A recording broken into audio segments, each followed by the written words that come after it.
YouTube channel जेके tutorial. Students, आज हम discuss करने वाले हैं क्लास 8 की साइंस का chapter 11 that is force and pressure, जिसमें आज का हमारा टॉपिक होगा फोर्स, ए पुश और a pull and what are exploring forces. लेकिन उससे पहले जो मेरे चैनल पर न्यू है, मेरी वीडियो को फर्स्ट टाइम देख रहे हैं, तो प्लीज़ इसे सब्सक्राइब करना ना भूलें।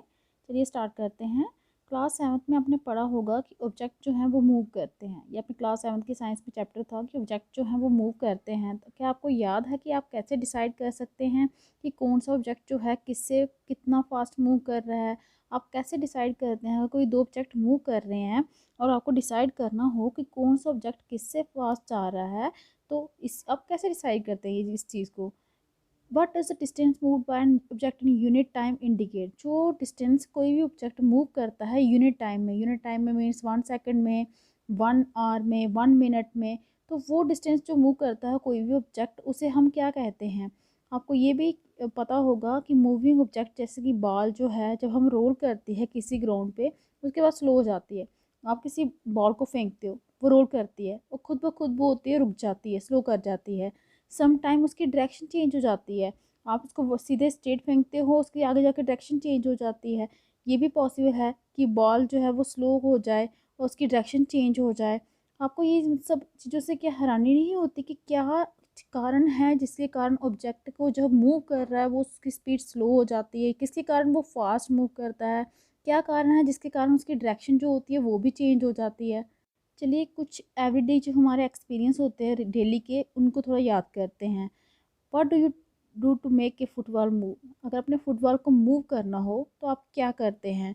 What do you do to make a moving ball move faster? अगर कोई बॉल मूव कर रही हो तो आपने उसे और फास्ट मूव कराना है, उसके लिए आप क्या करोगे? कैसे एक गोलकीपर जो है बॉल को रोकता है? ये हॉकी प्लेयर जो है वो चेंज कर देता है डायरेक्शन मूविंग बॉल की, फ्लिक ऑफ द स्टिक, जो हॉकी की स्टिक ली होती है उससे वो डायरेक्शन चेंज कर देता है बॉल की। वो कैसे? How do fielder stop A ball hit? जो फील्डर जो होते हैं, जो बॉल हिट करती है उसे कैसे रोक देते हैं? मीन्स जब बॉल हम फेंकते हैं बैट्समैन के आगे, जब बैट्समैन उसको हिट करता है तो फील्डर उसे कैसे रोक देते हैं? इन सभी सिचुएशन में बॉल जो है, जहाँ तो उसको फास्टर मूव किया जा रहा है, जहाँ उसे स्लो किया जा रहा है, जहाँ उसकी जो डायरेक्शन है मोशन की, जिस डायरेक्शन में वो मूव कर रही है उसकी डायरेक्शन जो थी चेंज हो रही है। फास्टर मूव करने के लिए क्या हो रहा है? जैसे बैट्समैन ने हिट किया बॉल को, वो मूव कर रही है फास्ट। अगर फुटबॉल खेल रहा है कोई, उसको हिट करेंगे, वो मूव फास्ट हो जाएगी, इसकी स्पीड बढ़ जाएगी। स्लो कब होगी? किसी ने हिट किया तो बॉल खुद धीरे धीरे क्या हो जाती है? स्लो हो जाती है। या किसी की डायरेक्शन, हॉकी से बॉल की डायरेक्शन चेंज कर दी। ये सभी जो चेंजेस हैं, इनका सबका क्या कारण है? हम ज़्यादा देखते हैं कि फोर्स जो है अप्लाई होती है बॉल पे। हम कह सकते हैं कि कोई ना कोई फोर्स है जो बॉल पे अप्लाई हो रही है, जब हम उसे किक कर रहे हैं फुटबॉल के केस में, जब हम पुश कर रहे हैं, जैसे कि बॉल फेंक रहे हैं या थ्रो कर रहे हैं, जब फ्लिक कर रहे हैं, पकड़ रहे हैं उसे, फोर्स क्या है? मतलब मीन्स जब भी हम आपको ये पूछेंगे ना कि बॉल रुक रही है, उसकी स्पीड फास्ट हो रही है, उसकी डायरेक्शन ऑफ मोशन चेंज हो रही है, तो इसका क्या कारण है? तो आप सिंपली, ज़्यादातर लोग क्या कहते हैं कि ये एक फोर्स है जिसके कारण जो अप्लाई हो रही है बॉल पे, जिसके कारण जो फोर्स कौन सी फॉर्म में, किक की फॉर्म में, पुश कर रहे हैं, थ्रो कर रहे हैं, पकड़ रहे हैं। तो ये फोर्स है क्या? What can we do to bodies? क्या करती है ये फोर्स जो ऑब्जेक्ट्स हो, जहाँ बॉडीज़ को, जिनके ऊपर इसको अप्लाई किया जाता है? इन सभी के आंसर हमें मिलेंगे इसी चैप्टर में कि फोर्स है क्या, कैसे वो किसी भी बॉडी पे अप्लाई कर सकते हैं, कैसे वो किसी भी ऑब्जेक्ट पे अप्लाई कर सकते हैं, जिसके कारण उसकी मूवमेंट, उसकी डायरेक्शन जो है वो चेंज हो जाती है। यही हमारा फर्स्ट टॉपिक है। ये फोर्स, फोर्स क्या है? ये पुश और ए पुल। फोर्स है क्या? पुश है, जब पुल है। अब देखिए, एक्शन लाइक पिकिंग, पकड़ना, ओपन करना, शट बंद करना, किक मारना, हिट करना, लिफ्ट करना, फ्लिकिंग पकड़ना होता है, पुश करना, पुल करना, ये क्या होते हैं? कुछ टास्क होते हैं जिन्हें हम डिस्क्राइब करते हैं। हम बोलते हैं ना, पिक किया, पकड़ लिया, ओपन किया किसी चीज़ को, शट डाउन किया, किक मारी, हिट किया, लिफ्ट किया, पुश किया, पुल किया। जो कुछ चीज़ें हैं जो हम डेली मतलब यूज़ करते हैं, इनको डिस्क्राइब करते हैं। ये सारे एक्शन जो हम ये बोल रहे हैं ना, ये रिज़ल्ट होता है किसी काइंड ऑफ चेंज का, जिससे state of motion of object जो है वो चेंज हो जाता है। फॉर एग्जांपल, आप कुछ ओपन कर रहे हो, ठीक है, तो वो चीज़ जो है उसकी मूवमेंट हुई, उसकी स्टेट ऑफ मोशन चेंज हो गई, वो खुल गया। आप हिट कर रहे हो, उसको किसी बॉल को हिट कर रहे हो, उसकी भी तो स्टेट ऑफ वो रेस्ट में थी, आपने उसे हिट किया और मोशन में आ गई, उसकी स्टेट ऑफ मोशन भी चेंज हो गई। तो क्या ये जो टर्म्स हैं ये रिप्लेस हो सकती हैं? इतनी सारी टर्म्स हमने डिस्कस की, पिक करना, ओपन करना, शटिंग, किकिंग, हिटिंग, लिफ्टिंग, तो क्या हम इनको किसी एक या दो टर्म से जो है रिप्लेस नहीं कर सकते? चलिए देखते हैं। यहाँ पे आपको एक टेबल दिया गया है जिसमें एग्जाम्पल हैं फैमिली सिचुएशंस मीन्स जो आमतौर पे होती हैं जिसमें मोशन हो रही है ऑब्जेक्ट की। आप ऐड करेंगे कुछ और सिचुएशन या रिप्लेस कर सकते हैं जो दी गई हैं, और आइडेंटिफाई कीजिए कौन से एक्शन यहाँ पे इन्वॉल्व हो रहे हैं। हर एक केस में पुश या पुल हो रहा है, ये रिकॉर्ड कीजिए अपनी ऑब्जर्वेशन में। वन एग्जाम्पल आपके लिए करके दिया है, जैसे moving a book placed on A table. अब बुक जो है टेबल पे रखी है, उसको अपने मूव करना है, जहाँ तो उसे पुश करोगे, ठीक है, धक्का लगाओगे, पुलिंग भी हो सकती है, खींच भी सकते हो, लिफ्ट उठा के भी छोड़ सकते हो, ठीक है, यही एक केस है। तो इस केस में आप पुश भी कर सकते हो, पुल भी कर सकते हो। ओपनिंग और शटिंग ए डोर, खोलना है जब बंद करना है डोर को। जब खोलना है तो धकेलना है, पुश करना है, ठीक है। जब शट करना है तो डोर को तो खींचना है, पुल करना है। लिफ्ट तो हम कर नहीं सकते, यहाँ पे भी पुश और पुल और डोर को उठाएंगे थोड़ा ना खोलने के लिए। हाँ, अगर आपका डोर दूसरा होता ऊपर नीचे करने वाला तो वो बात है, लेकिन यहाँ पे ऊपर नीचे की बात नहीं बोलनी, सिंपल डोर बोला है, तो पुशिंग होगी, पुलिंग होगी, लिफ्टिंग यहाँ पे नहीं होगी। कहने का मतलब पुश और पुल हो सकता है। Drawing a bucket from A well, जब आप कुएं से पानी निकालते हो तो क्या करते हो? खींचते हो ना, पुश तो ना करते हो, पुल करते हो इसकी, ठीक है। और साथ में लिफ्टिंग भी हो रही है, उठा के भी निकाल रहे हो, ठीक है। लिफ्टिंग भी हो रही है ना, यहाँ पे उठा भी रहे हो, बकेट को निकाल रहे हो और पुल कर रहे हो, खींच रहे हो। यहाँ पे आपके पुश नहीं हुआ, पुल हुआ। Football player taking a penalty, football player को क्या मिली? पेनल्टी किक मिली। अब वो क्या करेगा? उसको पुश करेगा, ठीक है। लिफ्ट तो करेगा नहीं, खींचेगा भी नहीं, तो ये दोनों नहीं आए, यहाँ पे सिर्फ क्या आया? आपका पुश आया। क्रिकेट बॉल हिट कर रहा है बैट्समैन में, बैट्समैन क्या कर रहा है? क्रिकेट बॉल को हिट कर रहा है, मीन्स पुश कर रहा है, खींचेगा तो नहीं ना। तो यहाँ पे भी जस्ट पुश। लिफ्ट भी, हाँ लिफ्ट तो हो रही है, बॉल ऊपर भी जा सकती है, तो इस केस में आपकी लिफ्ट भी होगी, लेकिन यहाँ पे सिर्फ पुश हो रही है, पुल आपकी नहीं हो रही। मूविंग ए लोडेड कार्ट, लोडेड कार्ट है, टांग कार्ट जो है वो लोडेड है, तो उसे मूव करना है। धक्का भी लगा सकते हो, उसको पुश भी कर सकते हो, ठीक है। उसको पुल खींच भी सकते हो, क्योंकि इसको खींचेगा जो भी हॉर्स हैं और ऑक्स हैं, जो भी आगे लगाए हैं उसके, वो उसको क्या करेंगे? पुल भी करेंगे। लिफ्टिंग, अब लिफ्ट तो नहीं कि कार्ट को उठा के तो नहीं ले जाएंगे, ठीक है, मूव करना है ना कार्ट को, यहाँ पे लिफ्टिंग नहीं होगी। यहाँ पे दोनों हो रही हैं, पुश भी हो रही है, पुल भी हो रही है। नेक्स्ट केस देखिए, ओपनिंग ए ड्रॉर, जब आप ड्रॉर खोलते हो, उससे धकेलते नहीं हो, उसे खींचते हो बाहर की साइड, तो यहाँ पे आपकी क्या हो रही है? पुल हो रही है, लिफ्ट हो रही है, उठा रहे हो, उसको उठा नहीं रहे हो, जस्ट खींच रहे हो, इसलिए यहाँ पे सिर्फ पुश हो रही है। तो आपने नोटिस किया होगा हर एक एक्शन में हमने ग्रुप किया है एज ए पुश और पुल। हर एक केस में पुश और पुल है ना, दोनों भी हैं। तो क्या इन्फॉर्मेशन हमें यहाँ पे मिली कि जब हमें ऑब्जेक्ट करना होता है मूव को, जहाँ तो हम उसे पुश करते हैं, जहाँ हम उसे पुल करते हैं, जहाँ तो उसे धकेलते हैं, जहाँ उसे खींचते हैं। साइंस में पुश और पुल जो होती है ऑब्जेक्ट की, उसे हम कहते हैं फोर्स। अंडरलाइन करके रखिए, what is force? A push और a pull of an object is called a force. इसलिए हम कह सकते हैं कि जो मोशन है, जो जिससे चेंज होता है ऑब्जेक्ट में, वो किसके कारण होता है? Action of a force. मतलब जो भी ऑब्जेक्ट्स की मोशन में, कि वो रेस्ट में है, मूवमेंट में आ जाते हैं, मूवमेंट में है, रेस्ट में आ जाते हैं, वो सब किसके कारण होता है? फोर्स के एक्शन के कारण होता है। जब फोर्स जो है come into play, force means काम करना अपना शुरू कर देती है, कब करती है ये हमें बताना है। When does a force come into play, कब अब फोर्स अपना काम करना शुरू कर देती है? चलिए फाइंड करते हैं। फोर्स जो होती है वो किसी न किसी इंटरेक्शन के कारण होती है। बिना किसी को, जब तक आप हाथ टच नहीं करोगे, बिना किसी के कांटेक्ट में आए, आप फोर्स अप्लाई नहीं कर सकते। चलिए एग्जांपल देखते हैं। सपोज कीजिए एक मैन है, देखिए यहाँ पे मैन दिखाया गया है, बस खड़ा है पीछे किसके? एक रुकी हुई कार के। ये कार रुकी हुई है, स्टेशनरी मीन्स रुकी हुई है, वो इसके पीछे खड़ा है। क्या जो कार है इसकी प्रेजेंस के कारण मूव करेगी? कार का इससे कोई लेना देना ही नहीं है, तो वो इसके कारण क्यों मूव करेगी? सपोज कीजिए man now begins to push the car, suppose कीजिए कि ये आदमी जो है धक्का लगा रहा है किसको? कार को।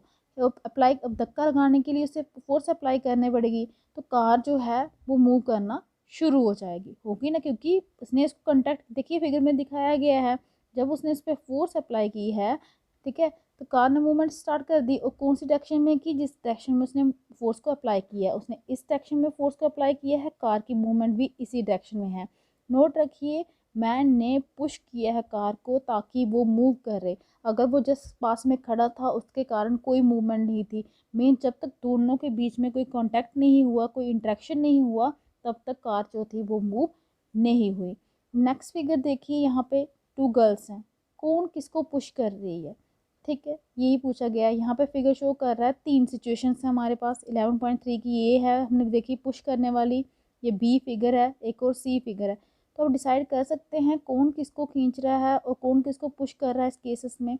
अब 11.3 के ए केस में दोनों गर्ल्स जो हैं लग रहा है एक दूसरे को क्या कर रही हैं, पुश कर रही हैं। देखिए देखने में ही लग रहा है ना कि दोनों एक दूसरे को क्या कर रही हैं, पुश कर रही हैं, धकेल रही हैं फिगर ए में।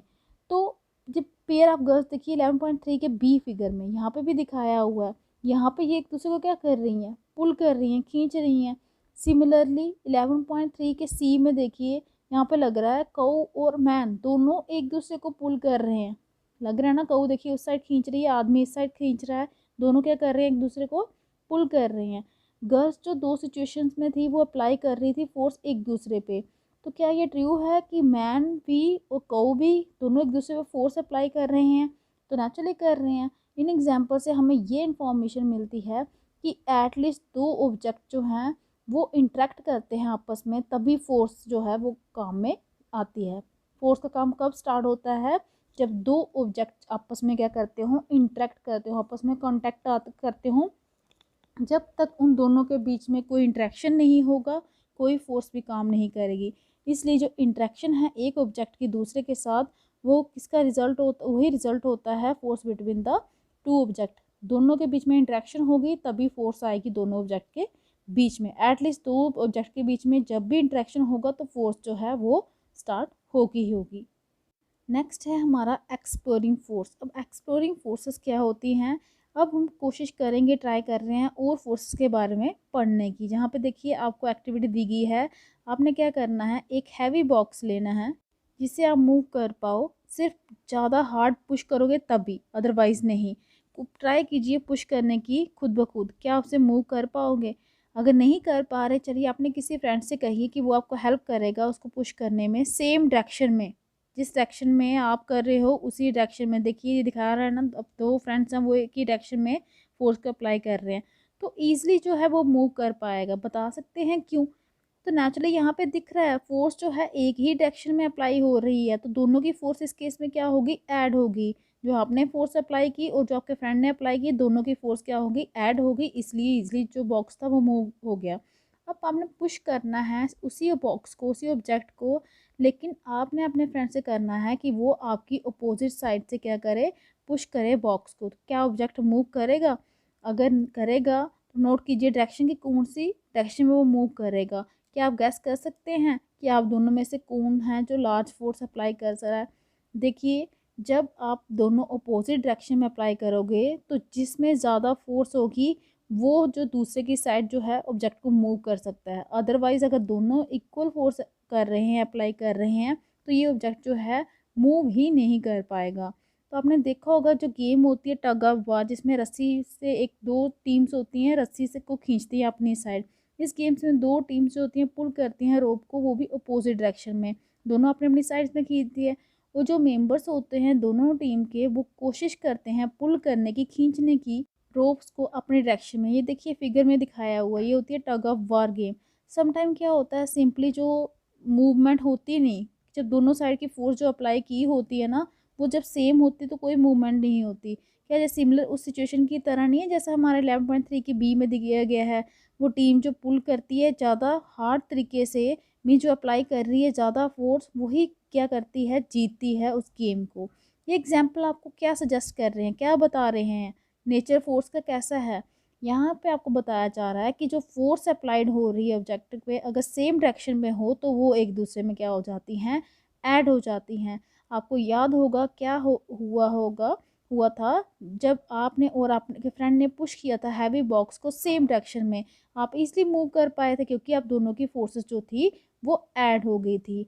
अगर दोनों फोर्सेस अपोजिट डायरेक्शन में काम करेंगी तो जो टोटल फोर्स है उसको एक्ट कर रही है वो किसके इक्वल होगी, difference between the two forces, दोनों फ्रेंड की जो फोर्सेस होंगी उनकी डिफरेंस के इक्वल। आपने क्या ऑब्जर्व किया था एक्टिविटी 11.2 पे, जब आप दोनों पुश कर रहे थे हैवी बॉक्स को अपोजिट डायरेक्शन में, देखिए तो मूवमेंट ही नहीं हुई थी, यहाँ पे तो इजीली मूव हो गया था इस केस में। तो आपको याद होगा टग ऑफ वार गेम में जब दो टीम्स जो पुल करती हैं इक्वली हार्ड तरीके से, तो रोप में कोई मूवमेंट नहीं होती, रोप में किसी डायरेक्शन में मूवमेंट नहीं होगी, कोई भी टीम जो है वो विन नहीं कर पाती।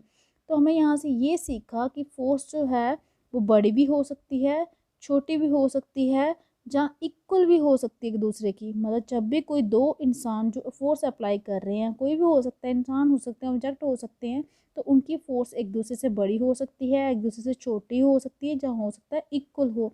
तो जो स्ट्रेंथ होती है फोर्स की वो यूजली एक्सप्रेस करती, शो करती है उसका मैग्नीट्यूड कि कितनी फोर्स जो है अप्लाई हो रही है, जितने ज़्यादा लोग होंगे उतनी ही फोर्स जो है वो ज़्यादा होगी।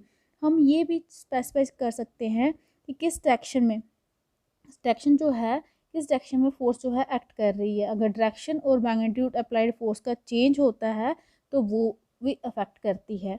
मींस जब दोनों ने सेम डायरेक्शन में फोर्स को अप्लाई किया था तो बॉक्स जो था वो ईजिली मूव हो गया, और जब दोनों ने अपोजिट डायरेक्शन में एक दूसरे की अप्लाई किया तो बॉक्स जो था वहाँ पे मूव ही नहीं किया। इसका मतलब अगर जो डायरेक्शन और मैग्नीट्यूड होता है अप्लाइड फोर्स का वो चेंज होता है तो उसका इफेक्ट भी क्या हो जाता है, चेंज हो जाता है। पहले मूव किया था लेकिन अब मूव नहीं किया। तो ये था आपका आज का टॉपिक, फोर्स से पुश और पुल। फोर्स क्या होती है, पुश और पुल जो होती है ऑब्जेक्ट की उसे हम फोर्स कहते हैं।